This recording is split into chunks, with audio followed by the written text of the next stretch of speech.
Welcome to another edition of HorseCenter, everyone. I am Brian Zipsy, and as always, I have the terrific final leg pleasure of being joined by my co-host to the East Coast. That's Matt Schiffman. How are you today, Matt? I'm terrific, Brian. The final leg of the Triple Crown is the best leg because it's at Belmont Park. The final leg is not the best leg, sir. That would be the Kentucky Derby. But Belmont Park is a great place, near and dear to both of our hearts, and it's only 10 days away, Matt. I think it's time we start looking at the field. It's starting to come in focus. Right now we have 14 that are probable, possible, likely to go. We're going to go with that 14, Matt. And what we're going to do today is something a little bit different. We're going to break these horses down into contenders and pretenders. You don't want to be on the pretender list of Schiffman and Zipsy. Matt, pretenders. I want to know your contenders first. Sorry. You want my help? Let me give you one of them, Brian, and then maybe you give us one of yours, and Let's do it that way. I love it. We'll see how many we end up with. Hopefully, it's not the whole field. Not necessarily in order of preference, Brian, but maybe in order of preference. We'll see in another week and a half. I am going to begin my contender list with Tapwrit from the Todd Pletcher barn.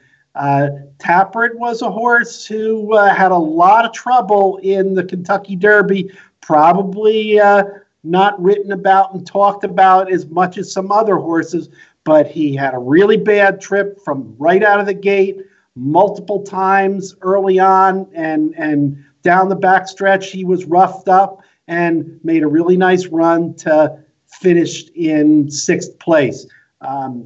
I think Tapwrit is the kind of horse who has some characteristics that I like for the Belmont, which is being able to run steady fractions and maybe not getting too far behind the leaders and being able to make a run at the end. I think Tapwrit is going to be a fresh horse and maybe a horse that can show a little bit more than he has thus far.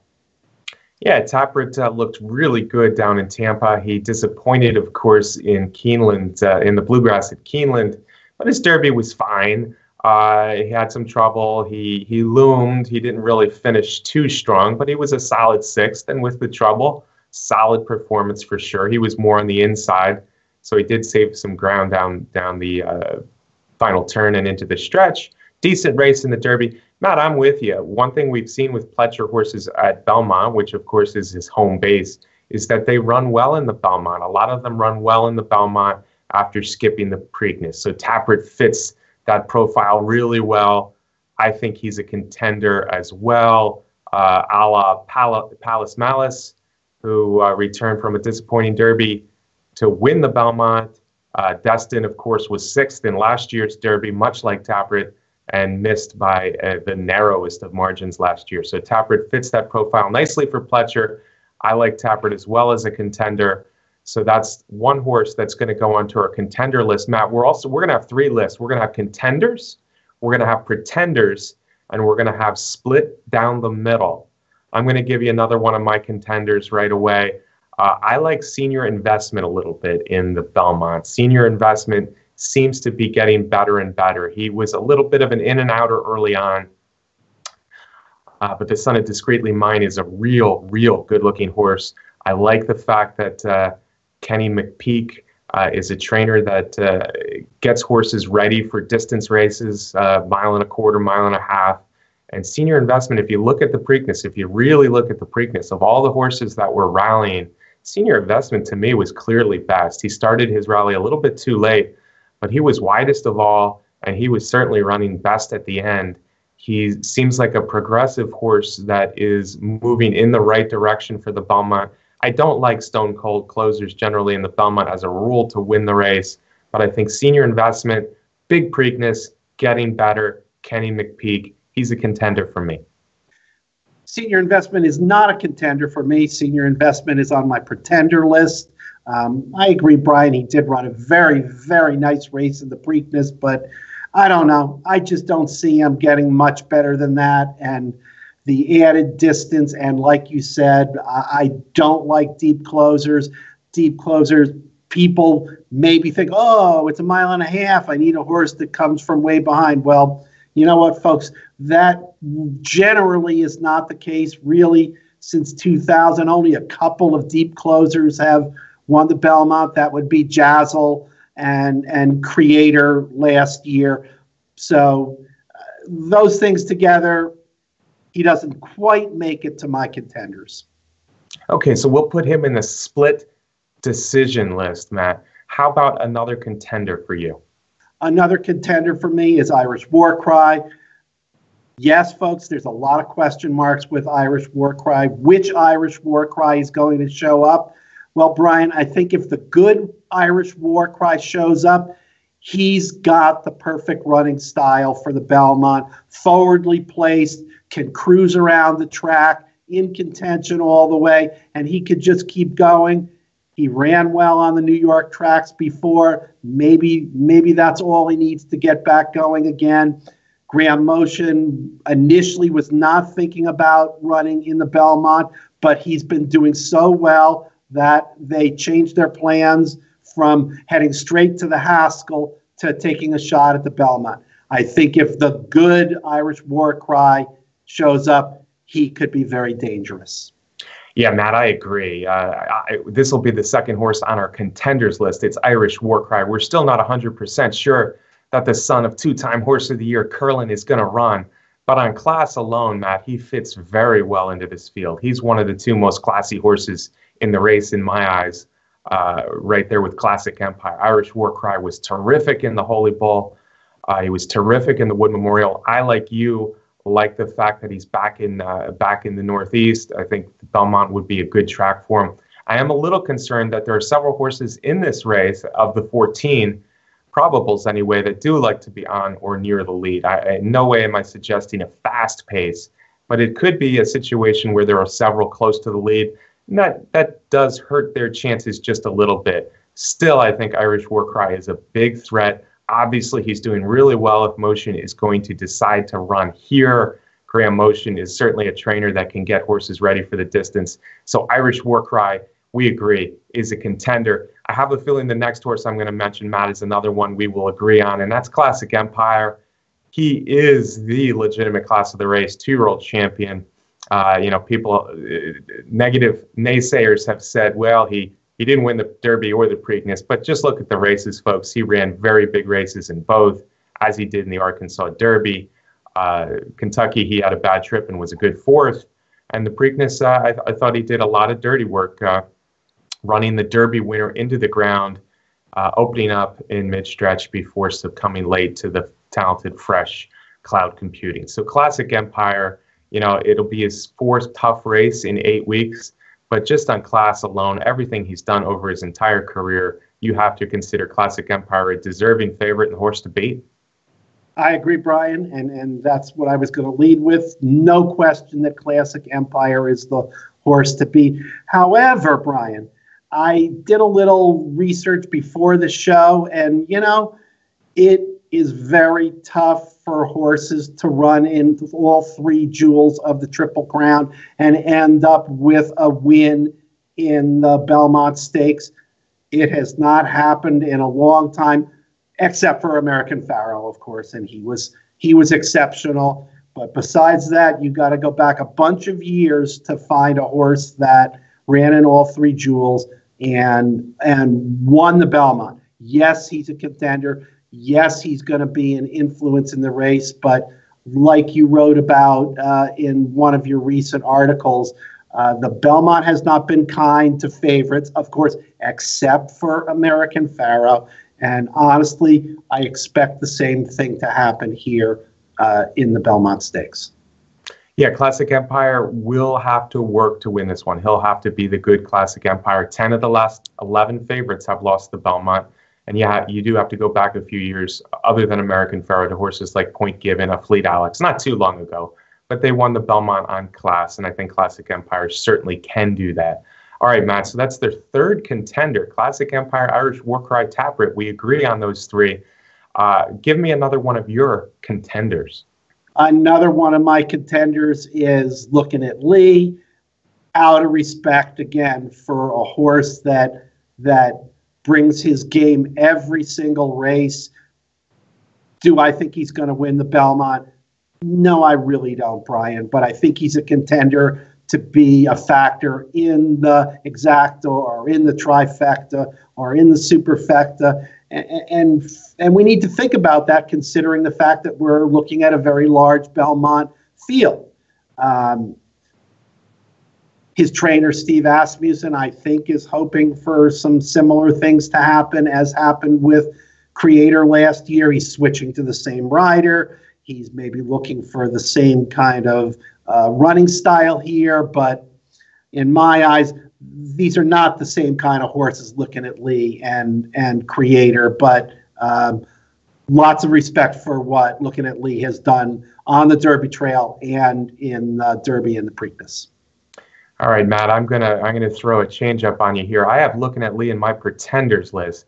I mentioned earlier of the closers, I do like Senior Investment better. Looking back at the Preakness, I think he was the better horse in the Preakness than Lookin At Lee. But one of the reasons that I'm splitting these two horses is Lookin At Lee, I think, could be as low as the second choice in the Belmont. Senior Investment, I think, will be twice as high, maybe.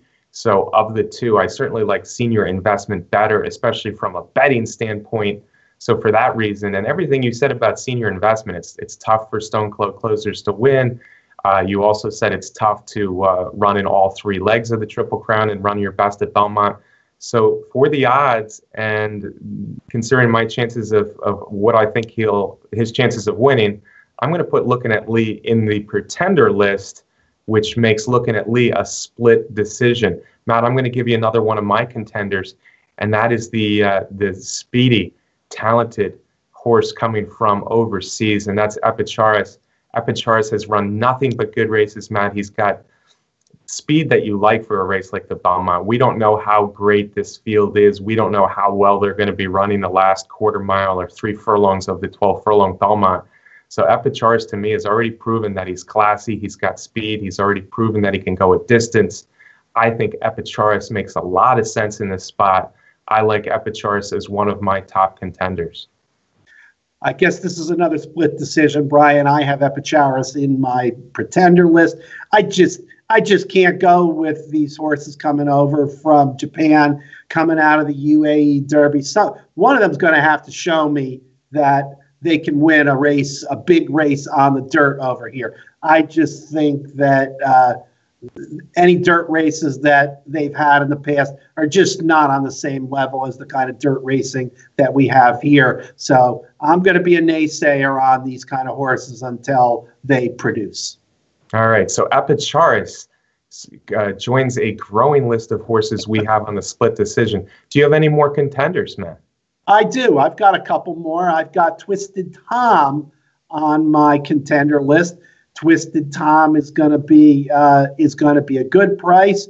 Twisted Tom comes from the barn of Chad Brown, and Chad Brown, there is nobody, no trainer hotter than Chad Brown. He is winning all the big races, every part of the country, every surface. Aside from all that Chad Brown ballyhoo, I think this is a talented horse. I think this is a horse that's getting better, that stepped out of New York bred races to run 2 nice races at Laurel, and I think there's some upside. Yeah, Twisted Tom is a little bit interesting to me, but there's a few negatives as well. Let me say a trio of negatives for Twisted Tom. First off, the class jump he's making is enormous. I don't think those Laurel races were really high quality. So he's basically going from New York type allowance races all the way to the Belmont. That's tough. The other thing is, you mentioned Twisted Tom will have some odds. Yes and no. I think just the Chad Brown factor alone might drop him from 20, 25 to 1 closer to 12, 15 to 1. So I'm not sure he's worth it. Third, he really doesn't have a lot of speed. He's been rallying at races of 9 furlongs or less. I wonder if that's a horse that I want for the Belmont as well. Twisted Tom, he is improving. He is getting better, but he was never thought of in the Chad Brown barn like Practical Joke or Cloud Computing or Timeline. So this is kind of a fourth stringer at best in the Chad Brown barn. improving, but not enough for me to play him as probably slightly over bet because he is Chad Brown. So he'll go into the split decision category, Matt. I'm going to throw out one of my pretenders and see if you'll agree on a pretender here. We need to agree on a pretender. We have no one in the pretenders list yet, Matt. I had a hard time putting in the pretenders list, but the son of the factor, Multiplier, I worry about his ability to go 12 furlongs. Again, I watched the Preakness. I watched every horse in the Preakness closely, especially the ones that are running in the Belmont. And Multiplier was the one that saved ground. He was running a bit at the end. He was lapped into that discussion for 3rd through 7th that so many of them are. But I didn't like the way he rallied as much as Lookin At Lee, and I certainly didn't like the way he rallied as much as Senior Investment. So for me to think that Multiplier at 1.5 miles is going to jump up and suddenly be better than either of those, let alone some of our real top picks, is a little bit difficult for me. Multiplier for me is a pretender. We finally agree, Brian. He's a pretender for me also. We usually agree a lot more than we have been so far. He is definitely a pretender. Okay. Matt, give me another contender for you. Another contender. The only other contender that I have on my list is J-Boy's Echo. I don't know, I think J-Boy's Echo returning to New York angle. Dale Romans is unpredictable. I don't know. I just have a feeling that this horse has got a good race in it, and maybe it'll happen in the Belmont. Yeah, I think that's possible as well. I decided to put him in the pretender list. I could have gone either way. I think he will be 20-1 or more. The Gotham was good. Unfortunately, neither the Bluegrass or the Derby were very good. He did run into some trouble in the Derby, as many horses did. Yeah, you know, I think if I were to put him in the pretender list, a contender list, it would have been more of a shot in the dark. Maybe his breeding is reasonable to get the distance, but I just haven't seen enough. And I know he was never the top horse in the Romans barn. Obviously not this time as a 2-year-old. And now Romans is always talking about watch me whip much more than J-Boy's Echo. For me, J-Boy's Echo is going to fall on the pretender side, which puts him, I guess, in our split decision list again. Matt, what about Patch? People want to know about Patch, the one-eyed horse. I'm putting Patch on my contender side. I just think there's something there. I like horses who can grind in the Belmont. I don't think he'll be way back early. I don't think he'll be near the lead early, but he seems like a true grinder. And for everything we said about Tapwrit as far as the Pletcher angle, the Preakness 5-week break, taking the Preakness off, I think Patch is a reasonable horse in here. The Derby was too much too soon. He was out on the 20 hole. It was only his 4th race lifetime. I like what he did in Louisiana. I think Patch might be a horse, especially maybe for bottom of the exotics, who runs a big race at 20-1 or more. Geez, Brian Zipsy, you're getting to be an emotional mess picking a horse like Patch, the sentimental horse. Hey, I like the story too. I think the horse has some talent. I think the horse is going to win some races in the later part of the year. But I'm sorry, Brian, he's not on my contender list. He's on my pretender list. I just don't think he is quite good enough to hit the money in here. And again, kind of like you were saying about Twisted Tom, talk about a horse that's going to be overbet. He was overbet in the Derby, and he's going to be overbet here also.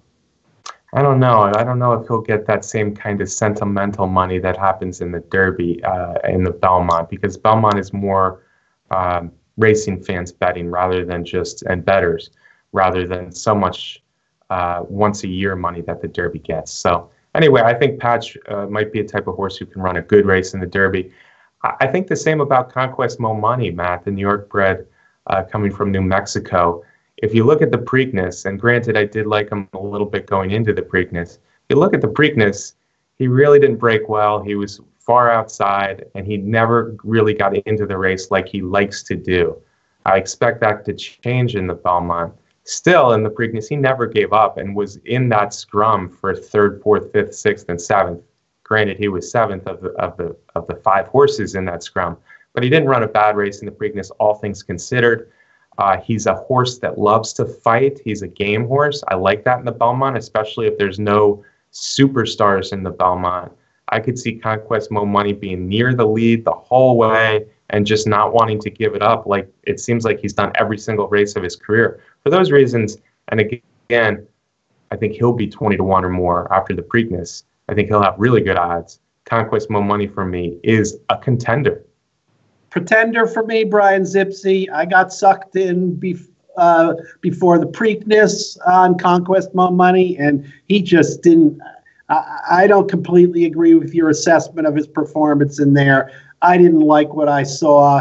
He broke slowly from the gate, and I just didn't think he competed in the race at all. And we're going a mile and a half. I'm not going on the Conquest Mo Money bandwagon again this time. Okay, so that is another split decision, Matt. They're piling up. How about Meantime? Meantime is a Brian Lynch trainee. He won a nice maiden at Keeneland in his third start. And then, of course, he ran into Timeline in the Peter Pan. He set the pace in that sloppy Peter Pan, but Timeline kind of reeled him in the stretch and drew away from him late. For me, Meantime, this is a lot to do early on in his career. Another one of these horses who likes to be on or near the lead, but for me hasn't proven to be as good as some of the others. So for me, Meantime goes to the pretender list. Yeah, no Meantime for me in Belmont, Brian. Okay, so that's our second pretender, Matt. That's nice. We've got 3 contenders, 2 pretenders. All the rest are split decisions so far. We need to talk about John Shirreff's horse. John Shirreff's trains Gormley, and Gormley is a 3-time graded stakes winner, a 2-time grade 1 stakes winner. Matt, the Santa Anita Derby was a race where horses were tired the last 3/16 of a mile. Gormley was the winner. Gormley maybe won that on class, maybe on trip. I could see a similar type of scenario in here where he sits 5th early and he wears down tired horses a little bit and he wins it, or he runs 2nd or he runs 3rd. Gormley, I don't think will get bet off the Derby. I think Gormley, just because of that class and maybe running style as well, Malibu Moon, John Shirreff's, he should be okay getting the distance. I think at the odds, Gormley for me is a contender. Brian, he's soundly in my pretender list. I just don't think he's good enough. I don't think he's shown enough. You talk about that Santa Anita Derby, and I don't know. I feel like it's more likely that if Gormley is contending coming down the stretch, that he's going to get picked up and passed by some of those deep closers. I just don't like him in here. I'm not using him. Okay, so Gormley goes into that big split decision list. Matt, I think we've mentioned every horse but one, and that would be True Timber. True Timber has run in a series of stakes races, most of them in New York. He's finished anywhere from 2nd to 5th. He cashes a check every time, but he hasn't run against the best for the most part, and he hasn't been really close to winning. I know Calumet likes to be in these big races. This one's a Kieran McLaughlin trainee who I have big respect for, but I don't see True Timber doing better than I don't see True Timber hitting the board, frankly. I agree, Brian. I agree. True Timber, I wouldn't mind owning him. He brings in the checks and runs in stakes races and seems to be a very sound horse, but this race is just too tough for him. All right, Matt, we're done. 3 contenders, Classic Empire, Irish Warcry, Tapwrit. 3 pretenders, Multiplier, Meantime, and True Timber. But we have a total of 8 split decisions. Lookin At Lee, J-Boy's Echo, Twisted Tom, Senior Investment, Epicharis. Can't believe you don't like Epicharis at all. Gormley, Patch, and Conquest Mo Money are all split decisions for Matt and I. We're going to talk much more about the Belmont next week, give our final rundown and some betting ideas for you folks. But that's where we see them as of today, 10 days from the Belmont Stakes. Matt, what else happened this week? I think there was a certain 5-year-old mare that once again wowed us out west. Boy, you gotta love Lady Eli. What a performance at Santa Anita in the Gamely. It was a small field. It was a decent field, and they ran fast, Brian. They ran fast, not just for the girls. They ran fast for the boys. They ran fast for anybody. Lady Eli and jockey Irad Ortiz, they changed things up. They didn't want to let Avenge get away, so they were running early and right on the hip of a talented horse, 109 for 3/4, 133 for the mile, and coming around the turn, Lady Eli took control of the race, put away Avenge, who was making her first start for this year. It was Lady Eli's second start, and drew off. But Lady Eli had competition from Goodyear for Roses, who was running right with the other two all the way around, and it looked like Lady Eli maybe had run too much early, but wow. Right at the end, Lady Eli showed so much heart and courage, and what looked like a dwindling lead got increased to, almost a length when they hit the wire in 1:45 and change. Bravo, Lady Eli. It's tough to win a Grade 1 race every year that you compete. That's 4 years in a row, including the year that she had her illness. Yeah, Matt, she's literally in her 3 career losses. She's won every race but 3. They've all happened since her bout with laminitis, and if you total them up, it comes out to about a length she's lost. Big races. This was nice to see her back on the winning side again in the winner's circle. What a great turf mare! What a great horse! What a determined horse! And the story of Lady Eli is far from over. She keeps writing new chapters. Saturday was another great one. I'm with you. Bravo, Lady Eli. On that same card, Matt, we saw something interesting in the Gold Cup at Santa Anita, formerly the Hollywood Gold Cup. This is a Grade 1 race. And a horse who won several stakes last year, the Rebel, the West Virginia Derby. Remember that crazy West Virginia Derby he won? The Indiana Derby. Cupid was a nice horse. He ran some bad races too. But for Bob Baffert to bring him back in this race, going a distance, Grade 1 race against some good horses, Midnight Storm, American Freedom, Follow Me Crev, for him to do what he did, Cupid, he zoomed right back into my top 10 list, that's for sure, of best horses in America.